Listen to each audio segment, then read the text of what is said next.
Hi, and welcome to Family Consumer Sciences. I'm Mrs. Williams, your student's Family and Consumer Science teacher. I'm sorry I can't be here tonight as it's my kindergartner's back to school night as well, so I'm off in your seat in another classroom in Fairfax County. I just wanted to thank you so much for sharing your children with me each day. It is my greatest joy being your student's teacher. I truly love my job. I am actually a third generation family and consumer science teacher. My grandmother and mother are both teachers as well. And we actually make some of my grandmother's recipes, like the snickerdoodle recipe you'll see your kids coming home with. And occasionally we use her sloppy joe recipe. It depends on the cost of beef at the time. So speaking of the cost of things, you should see the My School Bucks charge come through, or the invoice for $15 for your student, and that should be coming within the next 24 hours. There's a slight delay on My School Bucks end of bringing up all of those new charges, so that should be available. And that will help us next week when we start our foods unit.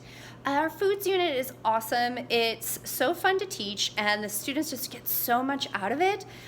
It's an opportunity for them to use their technical reading skills. Those are skills that you see with following directions, and you use those in almost any career and subject matter. So we reinforce that in our foods unit, and that's over in the other side of the quadrant of family consumer science classes.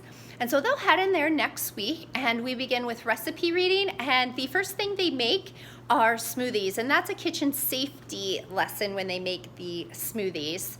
And that shall last until the end of the quarter. That's about an 8-week unit, the foods unit.